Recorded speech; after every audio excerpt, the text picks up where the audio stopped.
సిద్దిపేట పట్టణంలో 57వ జాతీయ గ్రంథాలయ వారోత్సవాన్ని ఏర్పాటు చేశారు. కార్యక్రమంలో మంత్రి పొన్నం ప్రభాకర్, గ్రంథాలయ చైర్మన్ లింగమూర్తి పాల్గొని జ్యోతి ప్రజ్వలన చేశారు. గ్రంథాలయాలు నిరుద్యోగ యువతకు చదువుకోవడానికి ఉపయోగపడుతున్నాయని మంత్రి తెలిపారు. సిద్దిపేట గ్రంథాలయం రాష్ట్ర గ్రంథాలయాలకు ధీటుగా అభివృద్ధి చేస్తామని తెలిపారు.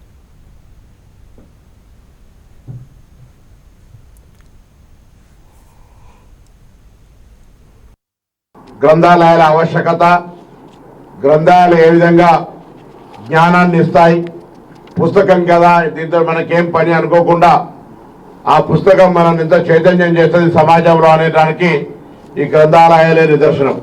ఈరోజు గ్రంథాలయాలు నిరుద్యోగ విద్యార్థులకు సంబంధించి పోటీ పరీక్షల్లో ప్రిపేర్ కావడానికి ఒక వేదికలుగా మారిపోయినాయి.